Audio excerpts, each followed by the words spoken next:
Саламатсыздарбы? Сиздер менен кайрадан Назгүл, окуу дигиталь. Мен сиздерге бүгүн кайрадан тез окуу техникасы менен тааныштырмакчымын. Мурдакы видеобузду дагы бир кичине маалымат бергем. Тез окуу эмне себептен керек, кандай даярдыктарды көрүшүбүз керек. Бүгүн дагы бир ошондой маалыматтарды беремин дагы бүгүнкү видеобузда.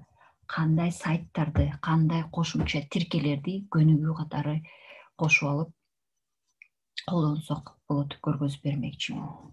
Анда эмесе кеттик. Китеп окуу бизге эмне берет?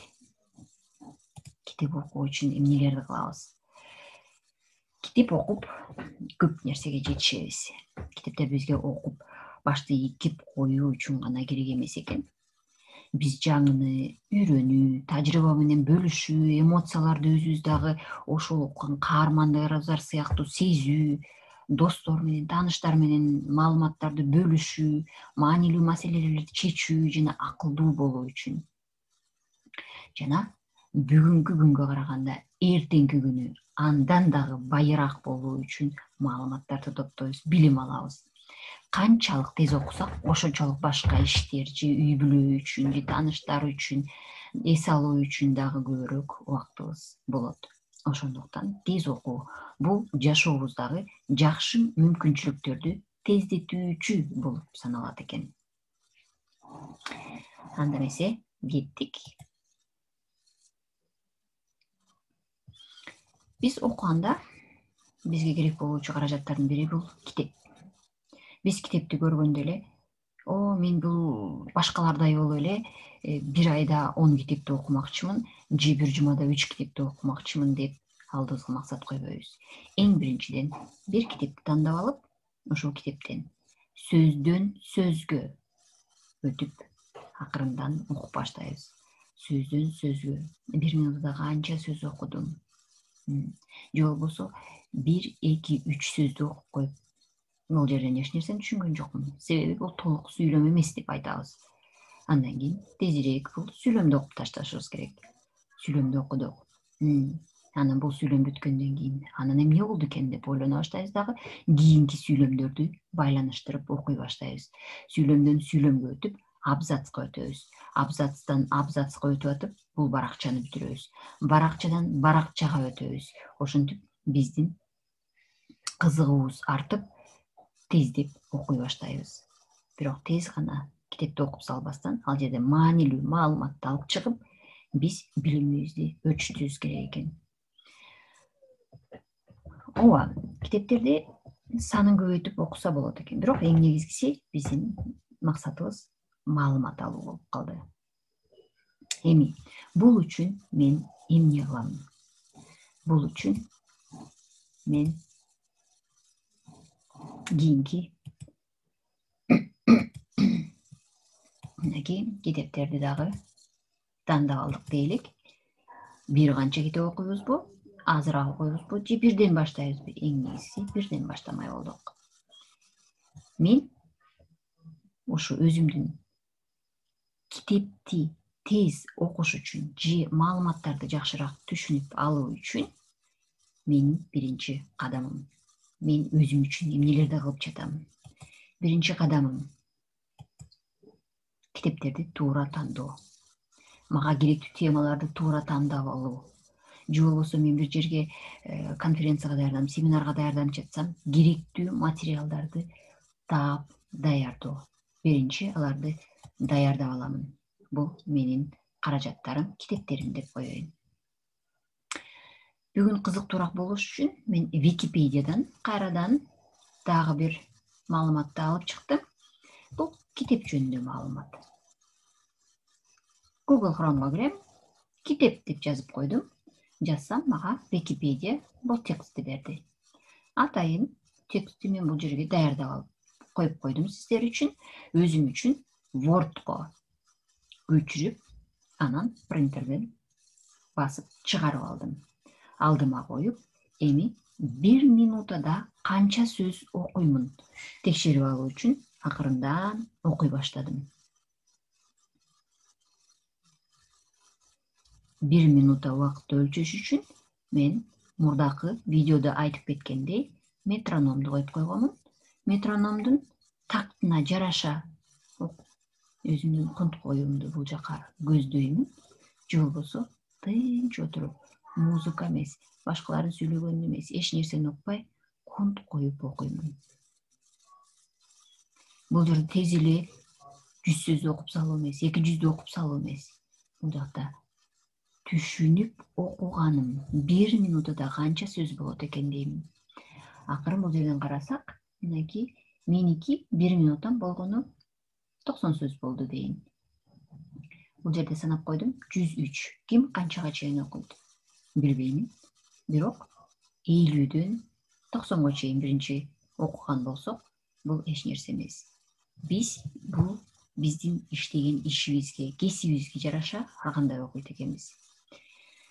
Мен мугалим болгондон кийин мен тез эле баарын окуп салуу эмес. Же болбосо лекцияны маңдайыма коюп алып балдарга деп эле такыр эле пат-паттан окуп салуу эмес. Мен аларга жеткиликтүү кылып, түшүнүктүү кылып, жайдан айтып беремин. Грамматика керек болсо, грамматиканы бир-бирден жайлатып, жөнөкөйлөтүп баарын айтып беремин. Ошол себептенби, билбейм, менин окуганым жай. Бирок бизге айтылгандай, эгерде тез окусак, тезирээк башкаларга дагы көңүл бөлгөнгө убактыбыз көбүрөөк болот экен деп атабыз. Бул тез окуу ушул үчүн гана керекпи? Жок. Тез окуу. Эми бул үчүн мен эмнелерди кыла баштайм? Макул, жай окуйн дейм. Жай окуп отурам. Ушул бир текстти, азыркы көргөзгөн текстте, менде мурдакы текстте, бул жерде белгилеп койдум, 514 сөз бар экен. Бул үчүн мен канча убакыт өткөрөм? 10 мүнөттө окуймунбу? Макул, 10 мүнөттө окуп бүткөндөн кийин эми ойлондум. Бул жактан мен эмнени үйрөндүм? Көзүмдү жумуп, элестетип, эмне маалымат алдым? Окуп бүттүм. Эмне маалымат алдым? 5-6 номерлеп алып туруп, өзүмө негизги маалыматтарды жазып алат экенмин. Жазып алгандан кийинки менин кийинки кадамым. Текстти санап койдум 1 минутта, даярдап алдым. Болду. Даярдап алгандан кийин кийинки кадамым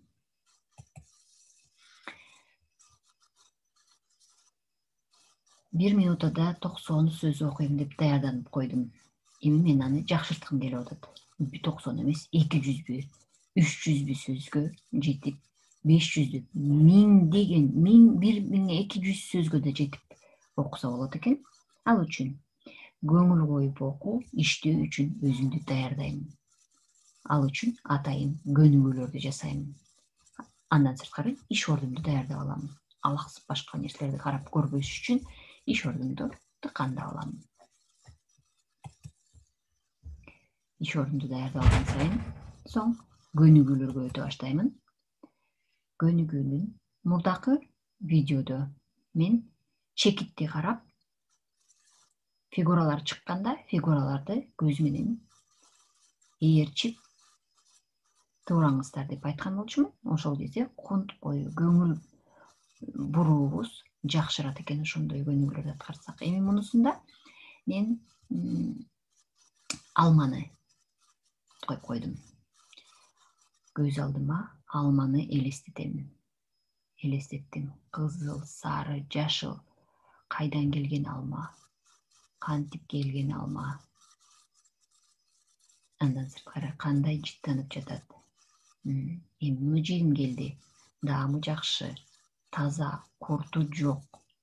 Акырындан муну бычак алып келип алып, аарчый баштайм. Сырты менен жейминби, же кабыгы мененби? Макул, аарчымай болдум. Аарчый баштайм. Аарчы десе эле биз бир эле татып койбойбуз.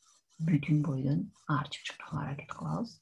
Андан кийин кесе баштайбыз. 2ге бөлдүм, 4кө бөлдүм, 8ге бөлдүм. Андан ары эми кичинекей бирден бөлүкчөлөрдү алып жей баштайм. Болду. Ушуну элестеткенчекте 1 минут өтөт экен. Акыры кичине өзүбүз даярдадык. Даярдап алган соң андан ары кеттик. тез окуп коюу эмес. Эсибизге тутабыз. Эң негизгиси тез окуп коюу эмес. Тез окуу менен анын түшүнүп, негизги маалыматты алуу. Кийинки биздин кадамыбыз, менин кадамым, мен эмне кылдым? Текстти даярдадым. 1 минутта канчада окуйт экенимди билдим. Мен аны жакшырткым келип жатат. Өзүмдү даярдадым. Отурган жеримди даярдадым.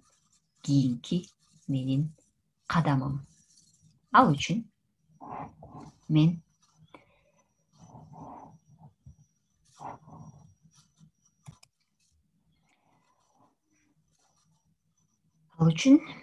мен сиздерге азыр Google'га кирем дагы.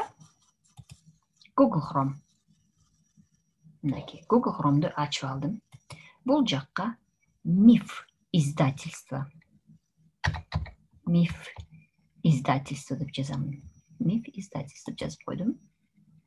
Ачыла баштады издательство Миф. Бул сайтка киремин. Кирдим. Бул сайтта ар кандай китептин түрлөрү бар. Бирок эң негизгиси бизде курсы. Курсуга жазыламын. Мага курслары бекер жазылып үйрөнсөңүздөр болот. Ушул жерде дагы как ускорить чтение деген курсусу бар экен. Ушул жерге катталып аласыздар. Мынакей ускоритель чтения деп турат. Кирдиңиздер. Бесплатный онлайн курс по техникам чтения и запоминания. Көңүл бөлүп, эске тутуу үчүн атайын көнүгүүлөр. Бул жерге басамын дагы. Кирдим. Кирип, бул жердеги маалыматты окуймун. Окуп чыккандан кийин ал жерге подписаться деп жазылып коёмун. Жазылып койгондо бул 8 сабактан турган бекер сабактарды сизге жөнөтөт. Анын ичинде өзүңүздү даярдап аласыз. Эмне керек экен? Бул жакка өзүңүздүн электрондук адресиңизди жазасыңыз дагы, катталып коесуз. Анан алар электрондук адресиңизге 8 күндүн ичинде ар кандай көнүгүүлөрдү, маалыматтарды жөнөтөт. Мынакей ушул сайт дагы бир маанилүү бир маалыматтардын бири деп ойлоймун.